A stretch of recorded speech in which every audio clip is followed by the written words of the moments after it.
Can you save this company? Adrian Cole asked while 60 floors of power waited for my answer. The red digital clock above the boardroom doors showed 1 hour, 57 minutes, and 43 seconds before Colebridge Systems would fail to meet a federal contract worth more money than I could earn in 10 lifetimes. Every screen in the room was black. The executive telephones were silent. Somewhere below us, warehouse gates refused to accept access codes. Loading teams stood beside motionless conveyor systems, and hundreds of delivery drivers waited for instructions trapped inside a network that no longer responded. Warren Price, our chief strategy officer, pointed toward the door as if I were a stain someone had forgotten to clean. She is an office coordinator, he said. She should not be in this room. Nobody moved. Not the security officers. Not the vice presidents. Not even Adrian. He stood at the head of the polished walnut table with his tie loosened and the first cracks appearing in his famous control. I could hear the emergency generators humming through the floor. I could smell cold coffee, expensive cologne, and the dry heat of machines trying to restart. Adrian looked at me again. Really looked at me. Rachel, he said quietly, can you save us? My fingers tightened around the dry erase marker. Not with the people in this room. 40 minutes earlier, I had still been invisible. That was not unusual. I had worked at Colebridge Systems for 3 years, 7 months, and 11 days, and most senior executives still checked my name badge before speaking to me. Rachel Monroe, Office Operations Coordinator, 6th floor. The title sounded more important than the work appeared. I booked conference rooms, ordered printer paper, corrected catering mistakes before anyone important noticed them. I found temporary housing for employees arriving from out of state. I kept spare charging cables in my desk and granola bars in the bottom drawer for interns who pretended they were not hungry. I knew Luis at the security desk took his coffee with 2 creams because the night shift upset his stomach. I knew Donna from payroll was caring for her mother in Queens. I knew Marcus Reed in shipping had driven every major route from Baltimore to Boston and could reach any Colebridge loading dock without looking at a map. None of those facts appeared in a quarterly report. That was why the people on the 60th floor considered them unimportant. That evening, the building glittered against the Manhattan sky as if it had something to prove. Rain pressed silver lines against the windows, and traffic moved far below in ribbons of red and white. Colebridge was preparing to launch Atlas, a logistics platform that executives had called revolutionary so many times the word had stopped meaning anything. The launch connected 12 distribution centers, 43 regional warehouses, and a federal emergency supply contract that had to become operational before midnight. The contract permitted documented emergency processing, but only if every authorization, seal number, and transfer could be traced through a complete chain of custody. The entire company had been preparing for months. I had spent most of that day solving problems nobody would ever know had existed. A catering vendor sent lunch to the wrong building. 2 visiting engineers received badges that would not scan. A conference room screen displayed an error message 20 minutes before an investor presentation. Warren Price's assistant called me 3 times because the sparkling water in the executive lounge was the wrong brand. A little after 9:30 that evening, an intern named Ethan Miller appeared beside my desk with coffee across the front of his shirt and panic in his eyes. It was his first week at Colebridge. His temporary badge had stopped working, and his medication was inside a storage room assigned to the launch support staff. I gave him my badge for 5 minutes and told him to return it to my desk. Then another problem pulled me away, followed by another, and I forgot about it. At 9:46, Dana Whitaker appeared beside me carrying a stack of folders against her chest. Dana had been an executive assistant long enough to walk quickly without ever appearing rushed. Rachel, I need these delivered upstairs, she said. Boardroom A, hand them. Directly to Warren Price. A red stripe marked each folder as confidential. A temporary executive visitor card was clipped to the top folder. Why me? I asked. Every other assistant is in launch control, and Warren is already furious. That was not an answer, but it was the kind of answer people gave when my time belonged to them. I took the folders and stepped into the elevator. My reflection stared back from the mirrored wall. Round face. Curly brown hair escaping the clip that had held it since morning. Navy cardigan over a white blouse. Comfortable shoes because I had already walked more than 6 miles inside the building. I looked nothing like the women featured in Colebridge's annual leadership campaign. They were always polished, narrow, and photographed beneath perfect lighting. I had learned not to take that personally. Mostly. The elevator rose in silence, passing floors I rarely visited. 42. 48-2. 48. 55. Dana's temporary visitor card carried me as far as the 59th floor. The light flashed red when I selected 60. I tried again. Red. Then a calm electronic voice announced that executive authorization was required. I laughed once without humor. I was trusted to carry confidential board documents, but not trusted to enter the floor where they belonged. I pressed the intercom. A security officer answered. Rachel Monroe from the 6th floor, I said. I have launch documents for Warren Price. There was a pause, followed by keyboard clicks. Then the elevator began moving again. When the doors opened, the 60th floor was almost silent. Thick carpet swallowed footsteps. Manhattan stretched beyond the glass walls, bright and distant. Everything smelled faintly of leather and cedar. Even the air felt expensive. Boardroom A stood at the end of the corridor. Through the glass, I could see 12 executives seated around a long table. Adrian Cole stood near a wall of screens displaying maps, shipping routes, and live performance numbers. I had seen him before, of course. Everyone had. Magazine covers. Company broadcasts. The enormous framed portrait in the lobby that made him look more like the founder than the 36-year-old chief executive officer. In person, he was quieter than his reputation. Tall, dark hair, charcoal suit, no wasted movement. He did not raise his voice. He did not need to. When Adrian Cole stopped speaking, everyone else became afraid of filling the silence incorrectly. I opened the boardroom door just far enough to step inside. Warren turned toward me immediately. What is she doing here? Not who. What? Dana's folders suddenly felt heavier. You requested these. I crossed the room and placed them beside him. He did not thank me. He barely looked at them. Leave them and go. This meeting is restricted. A few people glanced at me, then away. Adrian stood beside the screens, studying a map of the East Coast. For half a second, his eyes shifted toward mine. There was no recognition in them. Why would there be? For months earlier, I had shared an elevator with him during a building-wide fire drill. He had looked exhausted, although nobody else seemed willing to notice. I offered him an orange candy from my pocket because my grandmother used to say sugar helped when pride refused to admit it was tired.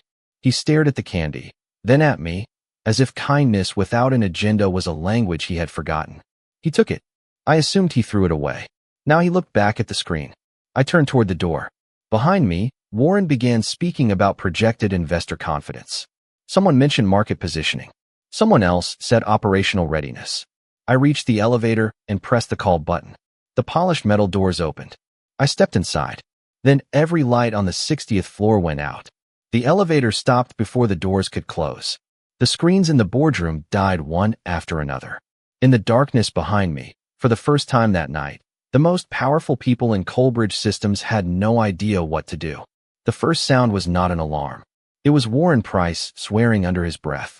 Emergency lights came on a moment later, washing the 60th floor in a dim red glow that made every polished surface look unfamiliar. The elevator remained inactive beneath my feet, its doors held open by the emergency system. Behind me, chairs scraped against the boardroom floor. Someone demanded an explanation. Someone else asked whether the launch servers were protected. 3 executives began speaking at once, each one louder than the last, as if volume could restore electricity. Adrian said nothing. That frightened them more than shouting would have. I stepped out of the elevator and looked toward the windows. Manhattan still glowed beyond the glass. This was not a citywide failure. The darkness belonged to us. A moment later, backup power engaged. The ceiling lights flickered on at half strength, but the wall screens remained black. Desk telephones displayed empty blue panels. Secure tablets on the conference table would not respond. Warren pressed the power button on his laptop again and again. What happened? He demanded. Noah Grant, the director of cybersecurity, was already using a standalone emergency telephone that did not connect to the company network. He held up one finger as he listened. His expression changed before the call ended. Irritation disappeared. Something colder replaced it. We have lost access to the primary network, he said. Authentication servers are not responding. Internal messaging is offline. Warehouse control systems are locked. We are checking the backup environment now. How long? Adrian asked. Noah hesitated. In a room like that, Hesitation was an answer. We do not know yet. Warren pushed away from the table. That is unacceptable. It is also true, Noah replied. For several seconds, nobody spoke. Then the room erupted. The legal officer warned about the federal contract. The head of logistics said drivers could not leave without documented manifests. Finance wanted to know whether payment systems were affected. Investor relations asked what would happen when the market learned about the failure. Every question was aimed upward, toward a screen that could no longer answer. I stood near the elevator with Dana's empty delivery cart beside me and listened. Not because anyone had asked me to stay, because I had spent 3 years learning which problems sounded important and which ones could actually stop a company from breathing. My personal telephone buzzed. A message from Luis at the security desk appeared. Badge readers on the 6th floor were failing, and employees were unable to enter storage rooms and restricted work areas. Another message arrived from Marcus in shipping. Dispatch screens were blank. 32 trucks were waiting. Nobody could print route sheets. Then Donna from payroll asked whether emergency contacts existed anywhere outside the network. I looked into the boardroom. The executives were discussing servers, liability, and public statements. Nobody was talking about doors, drivers, paper records, or the hundreds of employees waiting for permission to perform jobs they already understood. I walked back into the room. Warren noticed me first. Why are you still here? The elevator is out of service. Use the stairs. Employees can reach the stairwells. They cannot enter several storage rooms and controlled work areas. He stared at me. How would you know that? I lifted my telephone. People tell me things. Noah ended another call. The backup environment is not clean. We cannot restore from it until we identify what entered the system. Adrian's eyes narrowed. Estimated recovery time. The technology team says 8 to 10 hours. The room became silent. Fewer than 2 hours remained before the federal deadline. 10 hours might as well have been 10 days. Warren turned toward Adrian. We delay the launch. Legal can invoke a disruption clause. The legal officer shook her head. The clause does not apply if our internal controls cause the failure. The contract does allow emergency manual processing, but every step must preserve the chain of custody. Then we do not admit the cause, Warren said. I did not know whether I intended to speak. Maybe exhaustion had burned away the part of me that still feared titles. The trucks do not need the network to drive. Every face turned toward me. Warren's expression hardened. This is not the time. The warehouses do not need cloud software to open a loading bay. Vendors do not need an application to answer an emergency telephone. The systems are down. The people are not. Noah shook his head. The operation is too complex to run manually. It was not always digital. That was decades ago. Some of the people who operated it then still work here. Warren gave a short, humorless laugh. You are suggesting that a Fortune 500 logistics company run a federal launch with notebooks and telephones. No, I said. I am suggesting we use the knowledge we already pay for. Adrian watched me with the same unreadable stillness he had worn near the screens. Explain. My pulse hammered against my throat. I stepped toward the whiteboard at the end of the room. The markers were arranged by color in a silver tray. Of course they were. Even the office supplies upstairs looked expensive. I picked up the black marker and wrote 4 words. We go back to paper. Warren stood. This is absurd. I turned to Noah. Can your team establish a clean communication channel using emergency equipment that has never touched the company network? Yes. Can you clear one standalone computer, one printer, and one secure document line? Possibly. Do not give me possibly. Can you do it? He studied me for a second. Yes. I faced the head of logistics. Do the regional warehouses maintain printed emergency binders? They are required to. When were they last verified? He looked down. I do not know. Marcus Reed will know. Who is Marcus Reed? That question explained more about the company than any annual report ever could. He is the night shipping clerk. He has worked here for 14 years. He keeps duplicate route logs because dispatch failed during a snowstorm 6 winters ago. Adrian looked at me. Can you save this company? The red clock above the doors continued counting down. I looked around at the executives who understood balance sheets, but not loading docs, projections, but not people. Not with the people in this room. Then I wrote 4 names on the board. Marcus Reed, Leonard Hayes, Carla Ruiz, Dana Whitaker. The executives watched as if I were listing strangers. Leonard worked in accounting before electronic approvals. Carla keeps a handwritten emergency contact book because nobody could reach a warehouse manager during a hurricane warning 3 years ago. Dana knows every signature required for an emergency contract release. Marcus knows the routes, the drivers, and the warehouses. I need them here. Warren folded his arms. Those people do not have decision authority. Authority is what failed, I said. I need memory. The silence that followed felt different. Not empty. Charged. Adrian looked at the names, then at me. What do you need first? A clean room. Printed records. Emergency telephones. Every available whiteboard. One secure fax line.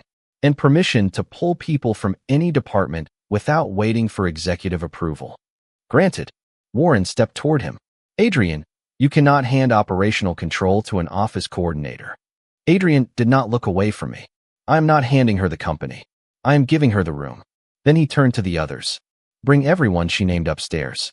Nobody delays her because of rank, procedure, or pride. My breath caught, but I forced it steady. Adrian moved closer and lowered his voice. You report directly to me. I met his eyes. Then stay out of my way unless I ask for you. For the first time since the lights went out, something almost human moved across his face. Not anger, not amusement, recognition. Understood. Then he turned toward a room full of people who had spent years overlooking me. You heard Rachel Monroe. Move. The room changed the moment people stopped waiting for permission. Dana moved first. She pulled and used whiteboards from the executive conference rooms and rolled them into boardroom A, her sensible shoes moving quickly across the thick carpet. Noah claimed the smaller meeting room for his cybersecurity team and ordered every company device disconnected from the emergency environment. The head of logistics called regional warehouses through a cleared emergency line. Although he kept pausing to ask assistants for numbers he should have known. I divided the largest whiteboard into 3 sections. Orders, people, problems. The marker squeaked beneath my hand. The sound was small, almost ridiculous, but in that room it felt like machinery starting again. We have 1 hour and 38 minutes, I said. Nothing enters the first section unless it affects the federal launch. Nothing enters the second unless a person has confirmed it directly. The third is for anything that does not make sense. Warren remained near the windows with his arms folded. This is not a middle school project. I capped the marker and faced him. Then stopped behaving like a student who refuses to participate. The room went still. My heart struck once against my ribs. Hard. I had corrected executives before, but usually through carefully worded messages that began with apologies I did not mean. Saying it aloud was different. Warren's face tightened. Adrian looked at him, then at me. What is my assignment? He asked. Several people turned toward him in surprise. I did too. You want an assignment? You said you needed people, not titles. His voice remained calm, but the words carried farther than shouting. I picked up a printed emergency contact sheet Dana had found inside a sealed continuity kit. Call the regional dispatch managers. Confirm how many drivers are present, how many trucks are fueled, and which routes they can complete without digital navigation. Warren gave a disbelieving laugh. You are asking the chief executive officer to make telephone calls. I am asking the person with the most recognizable name in the company to get immediate answers. Adrian took the sheet. How do you want them recorded? I handed him a yellow legal pad. By hand. He looked at it for half a second, then walked to the far end of the table and began dialing. Leonard Hayes arrived carrying 2 thick binders against his chest, his silver hair flattened on one side, as if someone had pulled him away from a nap. Leonard had worked at Colebridge for 36 years. Most executives knew him only as the older accountant who refused to retire. I knew he had rebuilt payroll manually during the blackout of 2003 and still kept a calculator on his desk because he did not trust software to understand consequences. Rachel, he said, slightly out of breath. Dana told me you needed the old approval system. I need everything you remember. He glanced around the boardroom. That could take a while. Give me the part that keeps money. And inventory moving. Leonard placed the binders on the table. That part one can do. Carla arrived next, carrying a red address book, 2 standalone emergency telephones, and a grocery bag filled with charging cables. She had worked at the main reception desk for 18 years and knew the direct number of every building manager, courier service, and emergency contractor Colebridge had ever used. Marcus joined us through an emergency conference line from the loading level. Freight elevator service had stopped, and he chose to remain below where he could coordinate the drivers. Behind his voice, I could hear engines idling and people asking questions. 32 trucks are ready, he said. For more need fuel. I have paper logs through last Thursday, but tonight's route updates were digital. Can the drivers reconstruct the routes from memory? Most can. Boston, Philadelphia, Albany, and Baltimore are easy. The federal deliveries are the problem. Security checkpoints changed last week. Adrian covered the receiver of his telephone. The federal route manager in Newark has printed checkpoint instructions. Tell him to send every page through the secure emergency fax line. I said. Carla, receive them at the lobby station as soon as Noah clears it. Noah appeared in the doorway. Nothing receives documents until my team confirms the device is isolated. How long? 20 minutes. You have 10. His jaw tightened. Rushing cybersecurity creates risk. Missing the deadline creates certainty. He held my gaze, then nodded and disappeared. Minutes began moving differently. Every one of them had weight. Carla called warehouse supervisors. Leonard located the manual authorization tables and showed the legal officer how the old system preserved chain of custody. Dana created a signature sequence using numbered folders, colored tabs, and duplicate paper logs. Marcus organized drivers by routes they could complete without assistance. I moved between them, answering questions before they finished asking, shifting names from one section to another, crossing out problems as they became tasks. The executive team slowly stopped trying to control the process and began supporting it. Some adapted quickly. Others hovered beside the table, waiting to be told they mattered. Adrian made 11 calls without complaint. His handwriting was unexpectedly precise. He eventually placed the legal pad beside me. 7 distribution centers are operational. 3 can release trucks within 15 minutes. Newark has transmitted the federal instructions. I scanned the list. You missed Richmond. The manager did not answer. Call the night supervisor. I do not have her number. Carla does. He looked toward Carla, who was speaking into one telephone while writing on 2 separate sheets of paper. Of course she does, he said quietly. There was no sarcasm in his voice, only realization. The kind that arrives too late to feel comfortable. I handed him another contact sheet. Call again. He did. No argument. No reminder of who he was. For the first time since I had met him, Adrian Cole was not standing above the company. He was standing inside it. 23 minutes later, Marcus announced that the first 6 trucks had received handwritten manifests verified under the emergency procedure. A cheer rose from the loading level and traveled through boardroom A like fresh air. Leonard smiled. Dana pressed both hands to the table and closed her eyes for one brief second. Even Noah appeared in the doorway with something close to relief. The isolated printer is ready, he said. We have one secure line for document transfer. Nothing else will connect to it. Good. Keep it that way. My stomach tightened, reminding me that I had not eaten since noon. I ignored it. There was no room for hunger on the board. I reached for another marker and found a peanut butter granola bar beside my hand, the same brand I kept in my desk for interns. I looked across the table. Adrian was already making another call. He did not glance toward me. He did not need to. I slipped the bar into my cardigan pocket and kept working. The first federal route packet printed at 11:27. Dana brought it upstairs, still warm, and placed it in front of Leonard. He checked the numbered pages, the signatures, and the authorization segments. Then he stopped. His finger rested against the bottom of the final page. Rachel. Something in his voice pulled every sound out of the room. This packet is incomplete. What is missing? The emergency control table. Without it, we cannot verify the 3 authorization segments or complete the federal release. The logistics director stepped closer. It should be inside the continuity binder. Dana searched the stack beside her. This is the continuity binder. Leonard opened it and turned 3 pages, then 5 more. Several plastic sleeves were empty. Not misplaced. Empty. I felt the air change. Carla looked up from her telephone. Noah crossed the room and took the binder. Who had access to the records cabinet? Dana's face went pale. Executive operations. Legal. Cybersecurity. And the strategy office. Slowly, every eye moved toward Warren Price. He did not flinch. He adjusted one silver cuff link. Be very careful what you imply. I looked at the empty sleeves, then at the third section of the whiteboard. Problems. Until that moment, it had been blank. I uncapped the red marker and wrote the first entry. Someone removed the paper recovery controls before the system failed. No one moved after I wrote the words. The red marker remained against the board, leaving a dark point beneath the final letter.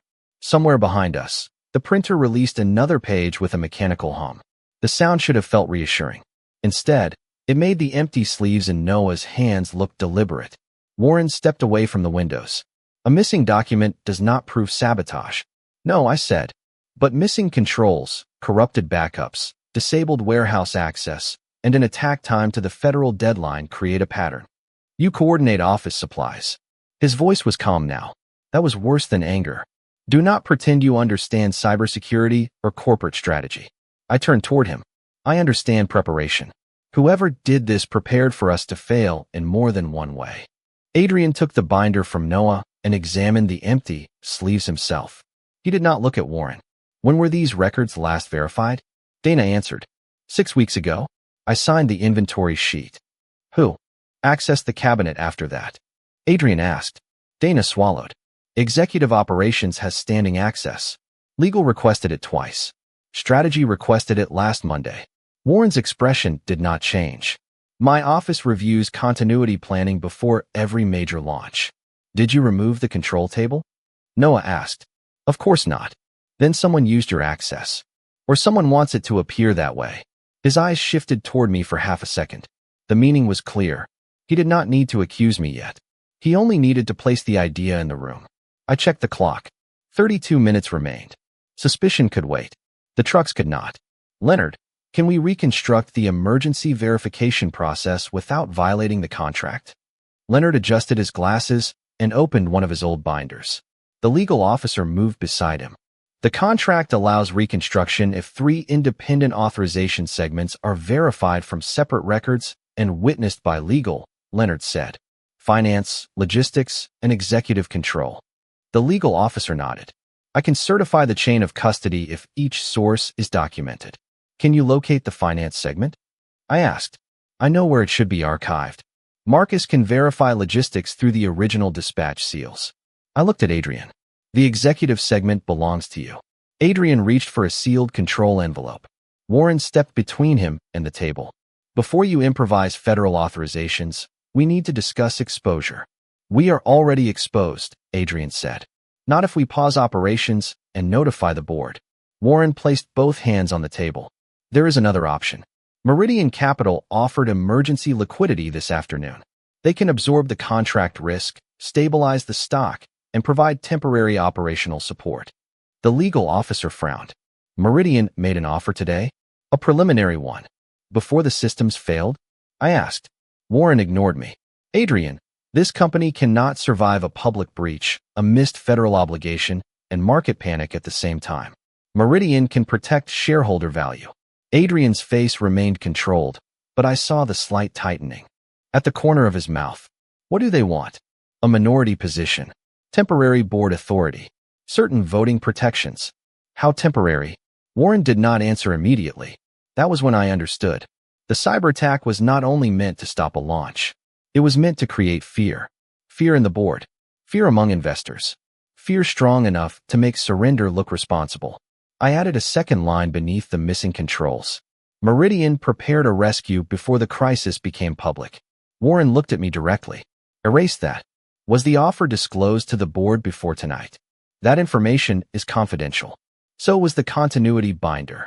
Adrian's gaze moved from the board to Warren. Answer her. Warren straightened. Meridian contacted me privately because they expected operational instability. How would they expect that? Noah asked. Industry analysts have questioned the Atlas launch for months. Analysts did not know the backup environment was vulnerable, Noah said. Nobody outside the executive security group knew that. The air in the room seemed to contract. Warren looked at him. Choose your next words carefully. Noah did not look away. I already did. Carla called my name from the other side of the table. She held her red address book open and pointed to a handwritten note. The Newark route manager received a call yesterday asking him to confirm where the paper checkpoint instructions were stored. Who called? The caller claimed to represent executive compliance. Did he give a name? No. The callback number came from this building. Dana moved beside Carla and copied the number onto a legal pad. That extension belongs to the strategy conference suite. Warren exhaled slowly. Hundreds of employees use those rooms. Not after 8 in the evening, Dana said. The access records will show who entered. Noah shook his head. The central logs are unavailable, but facilities keeps an offline access cache and Luis maintains a handwritten visitor register during badge maintenance. Adrian was already dialing security. Bring both upstairs. While he made the call, Leonard retrieved the finance segment from an archive control ledger. Marcus verified the logistics segment against the original dispatch seals, reading each number twice while the legal officer recorded the source. Adrian opened the sealed executive envelope in front of 2 witnesses and provided the final segment. Leonard used an archived verification table to cross-check all 3. The legal officer signed the reconstruction record. Only then did Noah enter the authorization into the isolated terminal. The machine paused. Everyone stopped breathing. The printer released a federal authorization sheet with a green verification stripe across the top. Marcus announced through the emergency line that the first 12 trucks had been cleared. The room erupted in relieved voices, but I kept watching the 3rd section of the board. The attack had removed digital access. The missing binder had weakened manual recovery. The timing threatened Adrian's leadership. Meridian arrived with a solution before most of us knew there was a problem. This was not destruction. It was leverage. Adrian came to stand beside me.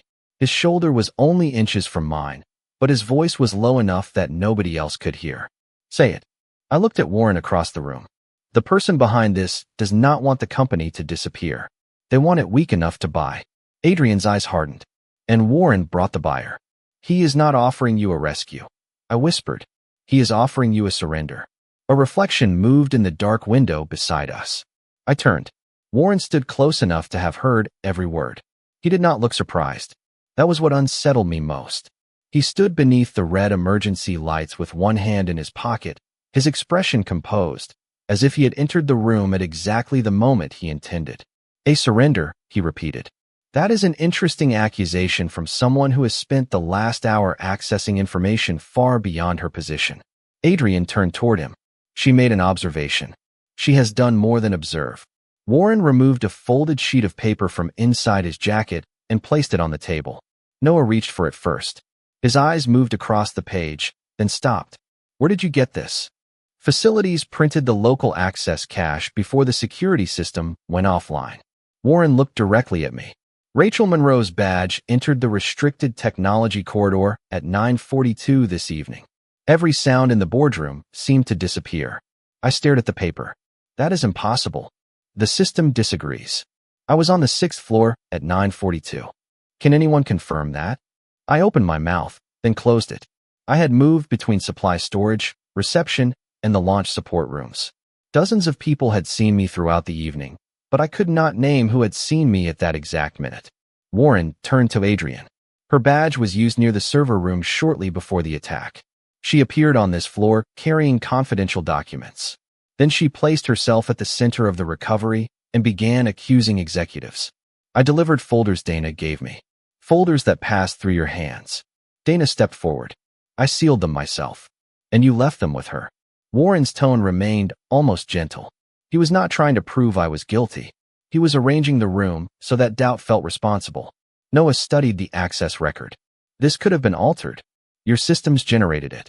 The same systems that were compromised. Then perhaps we should stop accepting Rachel Monroe's theories as fact. Adrian had not moved. His face showed nothing, but I could feel a decision forming behind his silence. I wanted him to remember every order I had given, every person I had brought together, every truck already moving because I had refused to let the company remain helpless. Instead, he looked at the access sheet. Rachel, where is your badge? I reached automatically for the clip on my cardigan. The empty holder was still there. A cold feeling passed through me. I had not noticed because Dana's temporary visitor card had carried me upstairs. Then I remembered Ethan. I gave it to an intern shortly after 9:30. His badge failed, and he needed medication from a 6th-floor storage room. Where is he now? Noah asked. I do not know. Warren looked toward Adrian. Convenient. Heat rose into my face. Not shame. Anger. Find him. Adrian's voice was quiet. We will. Until we establish who had the badge, I have to suspend your access to restricted records. The sentence landed more heavily than it should have. Maybe because I had expected Warren to doubt me. I had expected the room to doubt me. I had not expected Adrian to sound like the others. You think I did this? I asked. I think your badge was used in a restricted corridor, and I cannot ignore that. You ignored everything about me until tonight. His eyes lifted to mine. Something moved behind them, but it came too late. I unclipped the empty holder from my cardigan and placed it on the table. Then you do not need me here. Rachel, the trucks are moving. Leonard understands the authorization process. Carla has the contact network. Marcus has the routes. Dana has the signature chain. You have what you need. This is temporary. Being useful to powerful people is always temporary. The words came out softer than I intended. That made them harder to take back. I walked toward the boardroom doors. Nobody tried to stop me. The hallway remained washed in red light. My footsteps disappeared into the carpet, just as they had when I arrived carrying Warren's folders. The elevators remained out of service, so I pressed the stairwell release. Before I could open the door, Adrian called my name. I kept my hand on the metal bar. You should be in there saving your company. I am trying to understand what happened. No, you are trying to protect yourself from being wrong. He stopped several feet behind me. I turned. Without the boardroom around him, he looked different. Still controlled. Still powerful. But no longer certain that control would be enough. The evidence pointed at you, he said. So you believed it. I followed procedure. Procedure is what failed tonight. His jaw tightened. What would you have had me do? Remember who taught you where to look. Silence settled between us. Beyond the windows, the city continued as if nothing inside our building mattered. Adrian lowered his voice. I believed the evidence before I believed the woman standing in front of me. Yes, I was wrong. I had heard. Executives offer apologies before.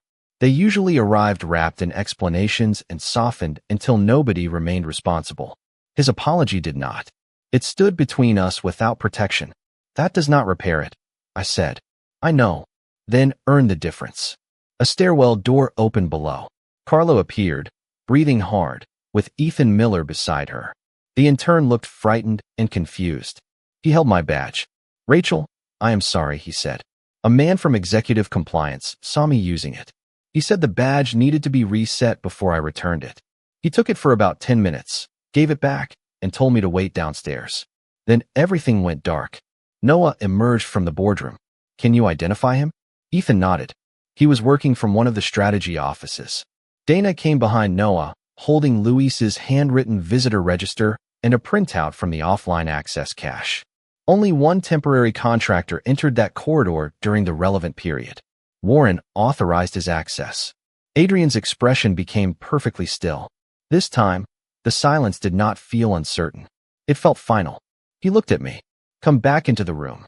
I took my badge from Ethan, but I did not clip it to my cardigan. I am not coming back because you asked. Why are you coming back? I looked through the glass walls toward the white boards, the paper files, and the people who had kept the company alive while its leaders argued. Because thousands of employees should not lose their jobs for trusting the wrong executive. Adrian stepped aside and let me pass first. Warren was still standing beside the board when I entered. I picked up the red marker and added one final line. The wrong person was never invisible. He was simply above suspicion. Warren read the sentence without changing expression. For one last second, he looked exactly as he always had. Polished. Certain. Protected by the assumption that men in expensive suits belonged wherever they stood. Adrian closed the boardroom doors. No records leave this room, he said. Everyone remains available until outside counsel and the audit committee join us. He did not raise his voice. He did not have to. Noah placed the access record beside Dana's visitor register. Ethan identified the strategy office where the contractor had taken my badge. Carla matched the contractor's callback number to the extension used to contact the Newark route manager. Dana retrieved the Meridian proposal from the confidential folders I had delivered earlier. Leonard examined it and found an internal continuity reference that should never have appeared in a document prepared by an outside investment firm. Each fact was small, ordinary, easy to dismiss alone. Together, they formed a wall Warren could no longer talk around. You cannot establish intent from administrative records, he said. No, I answered. But we can establish opportunity, preparation, unauthorized disclosure, and a financial solution waiting before the crisis began. Adrian stood at the head of the table. Did you provide Meridian with information about our recovery systems? Warren looked at him, not at the evidence. I protected this company while you were still learning how to survive a board meeting. That was not my question. Your father understood that leadership requires difficult choices. Something shifted in Adrian's face when Warren mentioned his father. It was not anger. It was exhaustion. The old kind. The kind that came from spending years proving you deserved a name you had never chosen. My father is not in this room, Adrian said. And you no longer speak for this company. Warren finally lost control of his calm. You are choosing an office coordinator over the man who helped put you in that chair. Adrian looked toward me, then toward Leonard, Carla, Dana, Noah, and the emergency telephone carrying Marcus's voice from the loading level. No, I am choosing the people who kept the company alive while you tried to make it weak enough to sell. Outside counsel instructed security to escort Warren to a private conference room while the audit committee reviewed the evidence and preserved the records. There was no spectacle, no shouting in the hallway, only the quiet closing of a door behind a man who had mistaken trust for ownership. I wanted to feel victorious. I did not. The clock showed 18 minutes and 14 seconds. 12 federal shipments still needed final release confirmation. Victory was a luxury. Work was immediate. Back to the boards, I said. Everyone moved. Leonard verified the remaining authorization segments. Carla relayed checkpoint instructions to the warehouses. Dana arranged signatures in the correct order and scanned every completed page into the isolated archive. Noah maintained the clean communications channel without reconnecting the compromised network. Marcus assigned drivers according to route knowledge, weather, and fuel range. Adrian stood beside me with the yellow legal pad, calling every distribution center that had not responded. The room filled with the sounds of paper and attention. Pages turning, markers squeaking, telephones ringing, voices repeating numbers twice so nobody made a mistake. The company had spent millions building systems intended to remove human error. That night, human attention was the only thing keeping it alive. At 11:53, Newark confirmed departure. At 11:55, Baltimore cleared its final checkpoint authorization. At 11:57, Albany reported a missing signature. Dana found the approval sheet inside the wrong numbered folder and transmitted it through the secure line. At 11:58, the federal contract portal accepted the first verified manual batch. A green confirmation appeared on the isolated screen. Nobody celebrated. Not yet. One final shipment from Richmond remained unverified. Adrian called the night supervisor again. No answer. Marcus spoke through the emergency line. The driver is moving, but the warehouse cannot transmit the trailer seal number. Can the driver read it over the telephone? I asked. He is already past the gate, and he cannot stop before the checkpoint. The clock changed to 11:59 and 50 seconds. Adrian looked at me. What do you need? I scanned the paperwork. The seal number had to exist somewhere before departure, not in the disabled system. On paper. I looked at Leonard's binders, Dana's folders, and Carla's contact book. Then I remembered the fuel records. Every outbound truck was inspected before leaving. The maintenance clerk recorded the trailer seal beside the mileage and fuel level. Call Richmond Maintenance. Carla already had the number. Adrian dialed. A man answered on the fourth ring. Adrian identified himself, but I took the receiver before he could explain. This is Rachel Monroe at Central Command. I need the trailer seal from tonight's handwritten fuel inspection for the final federal shipment. Paper rustled through the speaker. 8 seconds remained. The clerk read 6 digits. I repeated them. Dana entered the number.